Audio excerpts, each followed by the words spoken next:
Dear truckers of Canada, by standing up for freedom, by taking a stand for righteousness, you've become more than truckers. Each and every one of you have become founders of a new nation. Allow me to explain. Removing Justin Trudeau is only the beginning. It is the start to removing an unjust parliament and an unjust court system. In 2019, Parliament removed the spread of false news from the criminal code, just 1 year before the pandemic of 2020. And then 18 years before that, in 2001, the Supreme Court of Canada reaffirmed something called judicial notice, where a man taking the title of judge usurps the right of God and declares fact without evidence or proof. The Supreme Court of Canada said that a judge, by declaring judicial notice, can dispense with the need for evidence, so long as that non-scientist judge thinks that something is clearly uncontroversial and beyond reasonable dispute. Once upon a time, that the earth was the center of the universe used to be an uncontroversial fact. It was beyond reasonable dispute. Back then, the earth being the center of the solar system and the universe was probably on mainstream news. And then those judges, hundreds of years ago, could declare judicial notice that the earth was the center of everything. Is this still a fact? Can man be trusted? Can a judge be trusted? Today, judicial notice combined with the removal of spreading false news from the criminal code. What does that do to society? What kind of world does that create? One could almost think that by flooding the media with falsehoods and then having non-scientist judges declare those falsehoods to be fact using judicial notice, well, that would be the recipe for a court system built on lies. And then a government built on lies. Lies that are only possible thanks to Parliament and the Supreme Court. But does this problem go back even further than the 2001 Supreme Court? Let me ask this. How many of us are free? How many hours a day do we work for someone other than ourselves or our family? Does a 30% tax mean that 1/3 of our day is spent enriching someone else? Like a politician? A government bureaucracy? The Queen? But what if it did not end there? After giving 1/3 of your labor to someone else, 1/7 of what you have left, 1/7 of your purchases, and 1/7 of your food is taken as well through sales taxes. 15% of everything. And then, carbon taxes. Half the fuel you use for the privilege of spending 1/3 of your day feeding the government gets taken as well. Then 1/3 of the labor you use to heat your home also goes to heat a senator's summer house. And in the future, how much of the air we breathe do they plan to carbon tax? 20%? 30%? And for what reason? Climate change? When every time in the Earth's history that had a higher atmospheric CO2, there was also a higher biomass. Greater rainforests, larger animals, giant fauna. carbon dioxide is plant food? What kind of barren death cult would demonize that which makes plants grow? Those who have greenhouses may know of a secret, that if you want your plants to grow faster, larger, and more productive, you can do so by adding CO2 to the greenhouse. And that greenhouse effect, where supposedly there is a pane of CO2 like a pane of glass above us that lets light in and then reflects it back down like a one-way mirror. Does that actually exist? When someone finally turns CO2 into a one-way mirror, please let me know. For that invention would surely win a Nobel Prize. So, if 50% or more of your labor goes to the enrichment of someone else, what would you call that? Slavery, perhaps?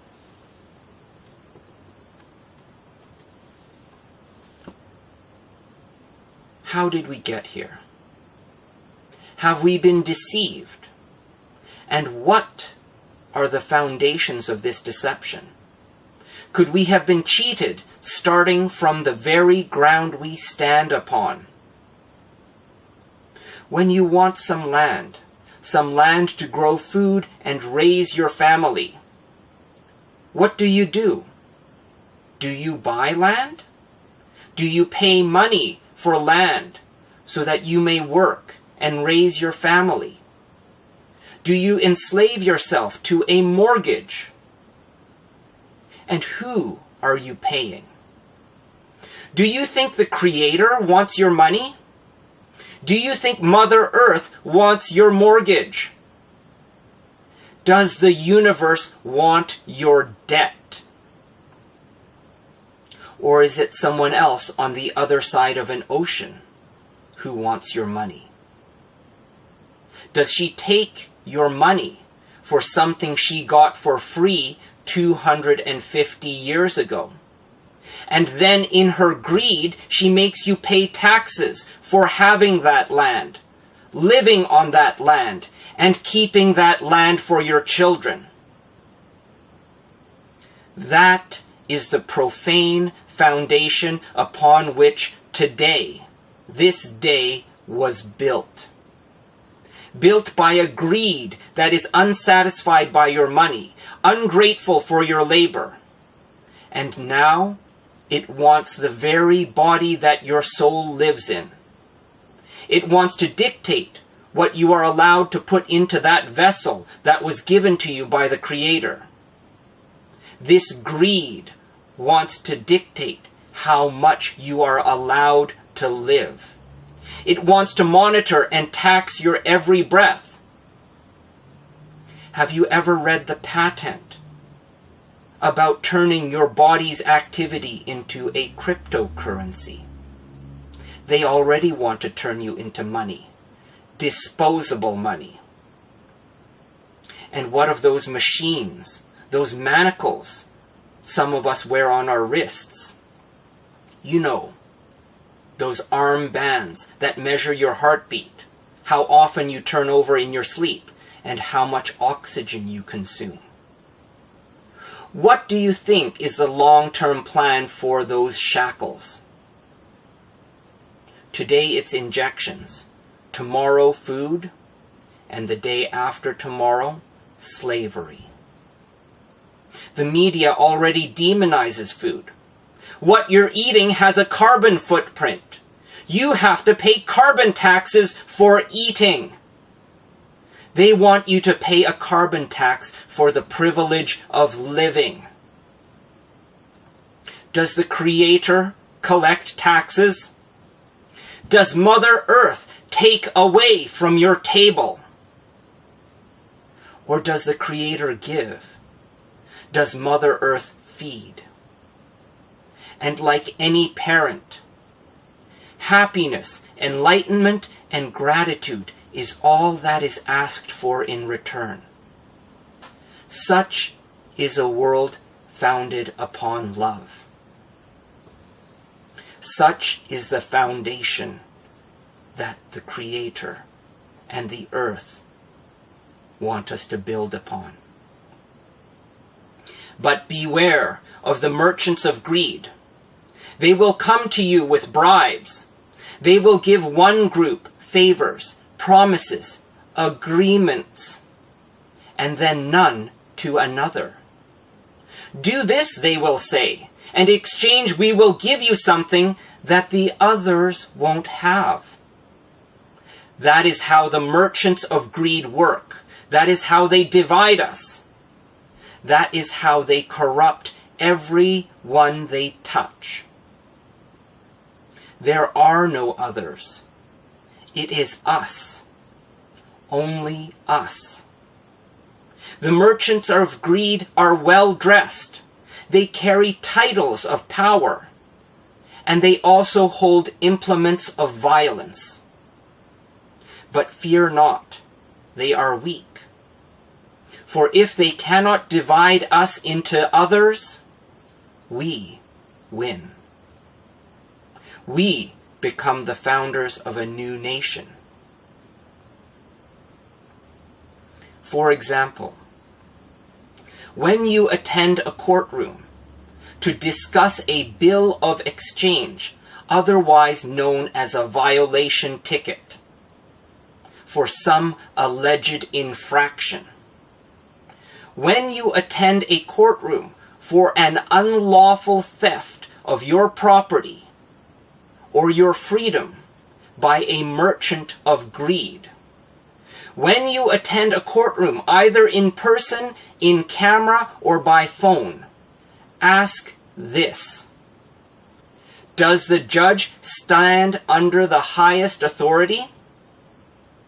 If the judge refuses to say yes, and offers some semantic substitute, ask again: does the judge stand under the highest authority, under the Creator God? If you get some verbal diatribe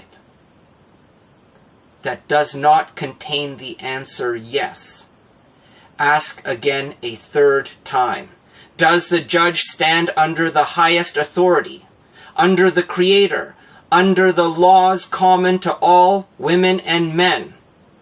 And if that judge still fails to respond with a yes, then say this: the judge does not stand under the Creator. Only animals refuse to stand under the highest possible authority because they know no better. Therefore, the judge is neither man nor woman. The judge must be a creature for refusing to stand under God. Therefore, the judge is unfit for the bench, unfit to pass judgment on men, and unfit to be heard. This court is out of order. Dismiss the judge. And if the judge says something to distract, such as words about standing under Her Majesty the Queen, simply ask: is the Queen God? Is the Queen Creator of all? And if that judge fails to say no, then declare that judge a fool, unfit for the bench, unfit for the courtroom, and unfit for any proceeding where men and women stand under God. So thank you, truckers. I thank you. I thank every woman and man. For you are founders of a new nation under the Creator. We shall work together to create a new world founded upon truth, love, and enlightenment. A life well lived is not measured by years of worldly existence. A life well lived is not measured by fortunes. It is measured by deeds done, momentous acts of courage, and the knowledge that we use each and every last bit of matter in our bodies under the guidance of our God-given souls for the service of excellence. For as Plato said long ago, justice is excellence of the soul. We are justice. We are founders of a new nation. And we stand for freedom. Thank you.